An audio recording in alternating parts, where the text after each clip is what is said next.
The vehicles beside me today used to be some of the most popular options for buyers in Canada, but the minivan has pretty much all but died out in this market. Why is that? I think that these two cars both have a lot of features that I think could entice people away from the crossovers. Our showdown today is on the 2018 Chrysler Pacifica Limited and the 2018 Kia Sedona SXL. These vehicles are both fully loaded family hauling machines. So grab your socks, grab your sandals, and let's go take a look.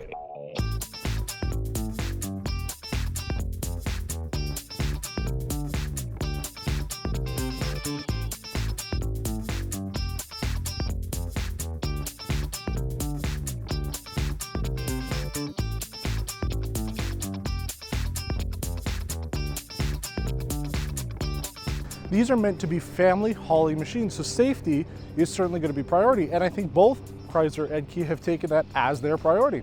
Up front, both cars have HID headlights, LED running lights. The Kia's got more of a halogen fog light, which I guess is technically more safe.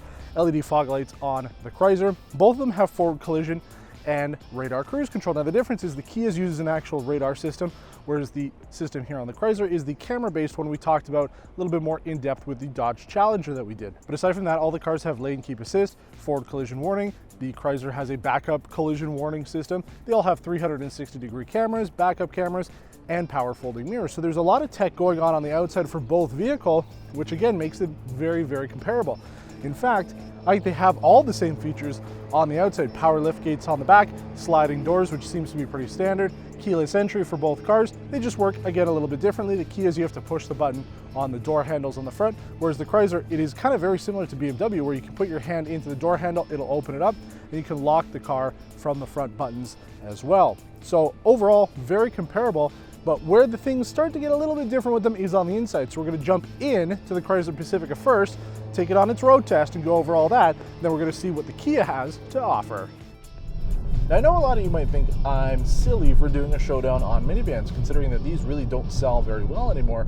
And it's true, I really haven't seen any of these on the road, especially compared to crossovers and bigger SUVs. But we had the opportunity to take this Chrysler Pacifica because a different vehicle that we were filming wasn't available. And for some reason I had a dream about it. And on the way to pick up that other vehicle, I thought about the Chrysler Pacifica. And sure enough, we ended up having it. And I'm quite impressed with this. In fact, both vehicles have quite a lot going for it and might really open your mind up to having a minivan over something like a crossover.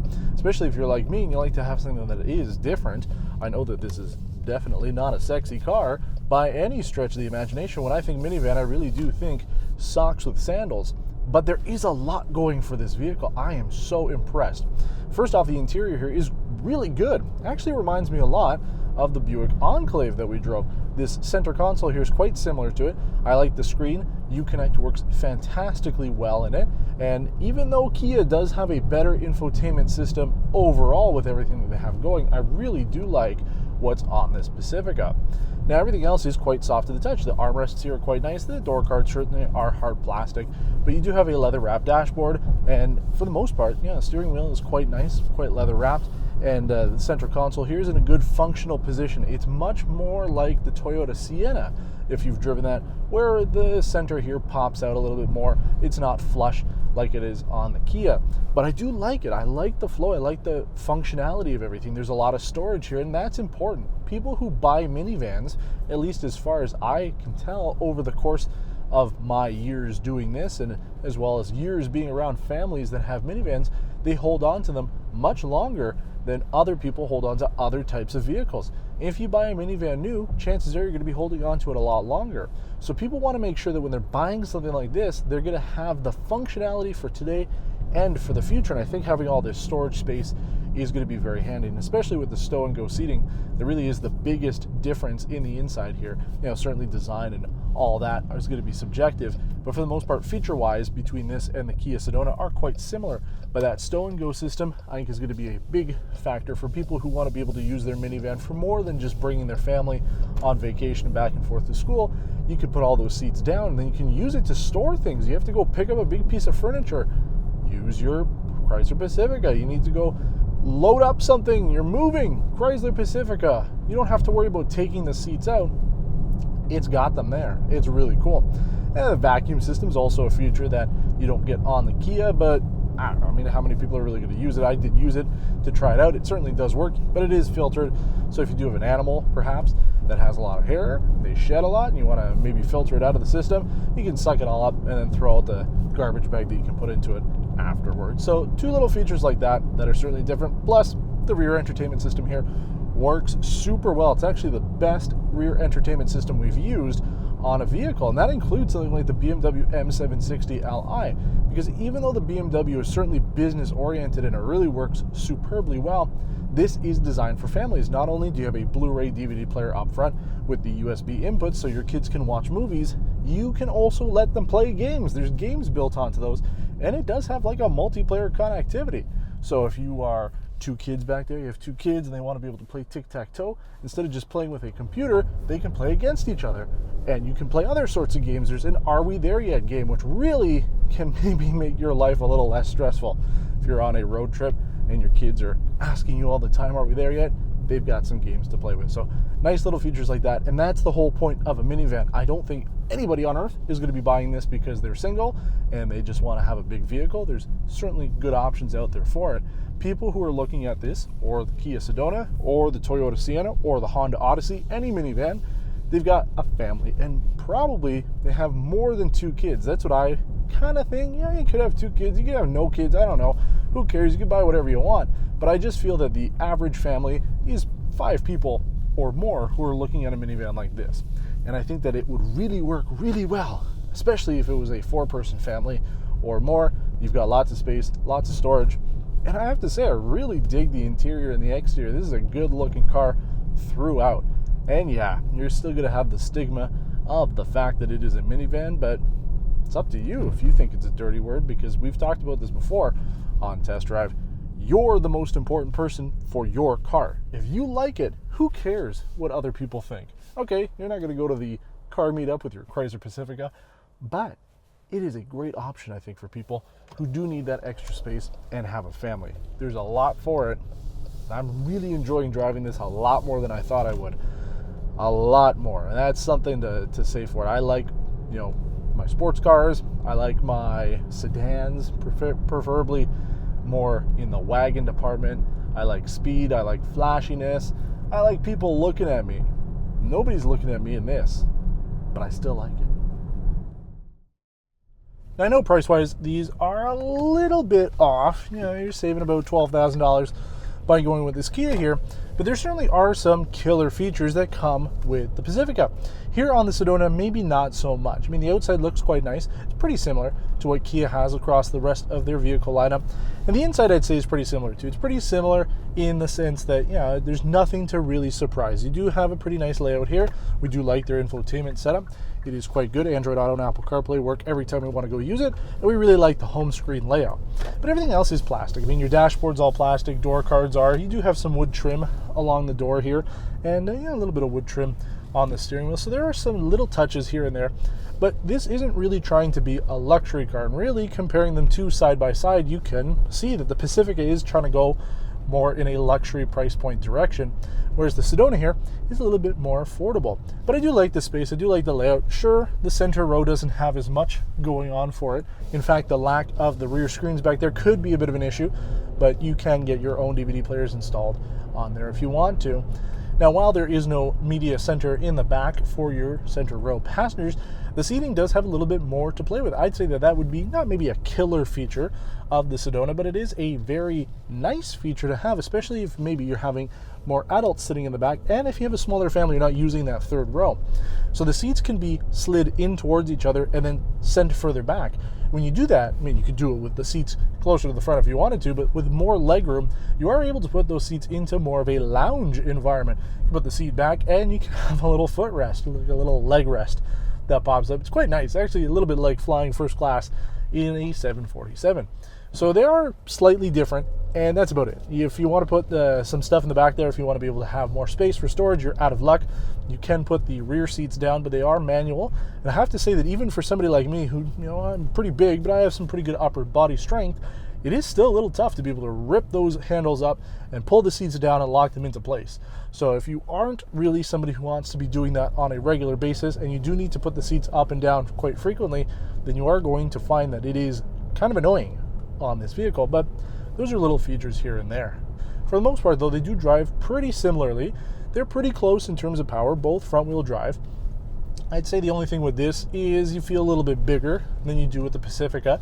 This certainly drives just maybe a little bit higher up, a little bit more crossover or bus-like, whereas the Pacifica, I'm still blown away even today by how small you actually feel when you're driving that car, whereas in this, much more minivan-like, much more crossover-like as well. And much like the Pacifica, there is no sport mode, there's no flappy paddles here to make it feel like you're driving a performance car. You really just have the option of normal mode, comfort mode, or eco. Those are really all you need with something like this. And fuel economy on this is actually a little bit lower. We averaged 10.7 liters per 100 on our Chrysler Pacifica during the week that we had with this. And on this, we're averaging about 10.2 liters per 100 kilometers. So a little bit less, a little bit more fuel efficient, but really it's not that big of a difference.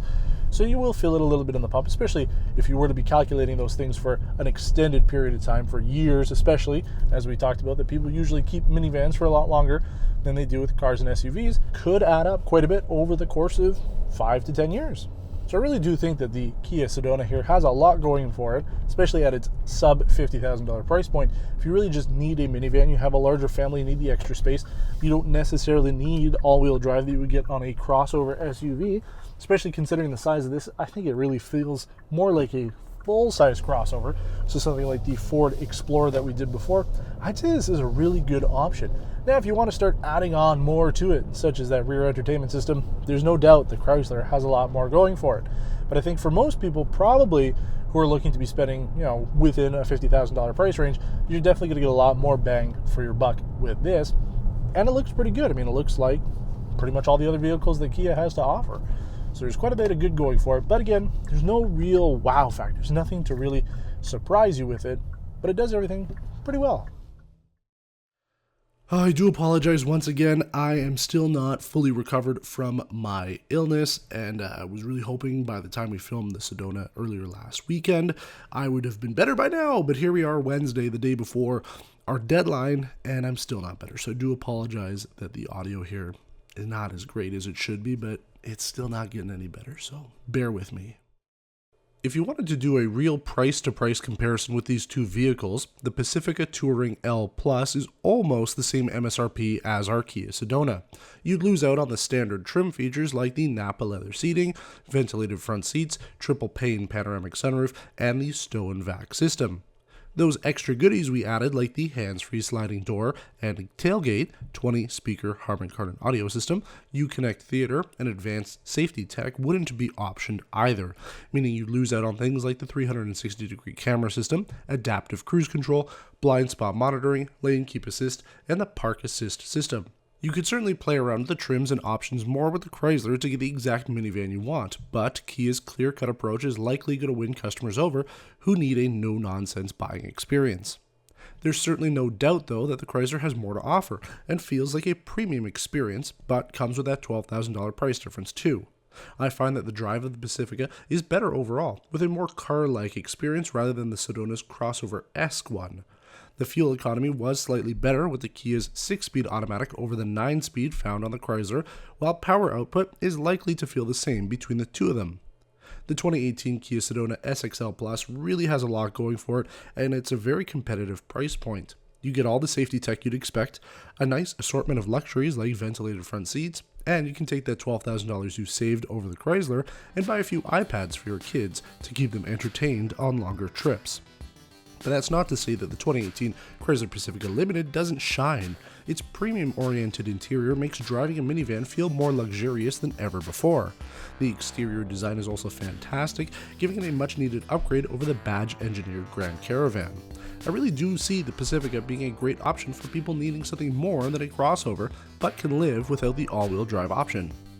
Price to feature and overall value, the Kia is the winner. But if you demand more from your vehicles, the Chrysler should be your pick. Thanks for watching this episode of Test Drive Showdown on the 2018 Kia Sedona SXL Plus and the 2018 Chrysler Pacifica Limited. We have some very exciting news coming in the next couple weeks about the future and growth of perpetual radio, so stay tuned for a special episode of Test Drive in the next little while. As always, your support helps make this show possible, so if you liked this episode, click the thumbs up button. If you hated it, click the other one. And subscribe if you haven't done so already, and join our growing community here on YouTube. Until next time, take care. At least better than I have over the last couple weeks.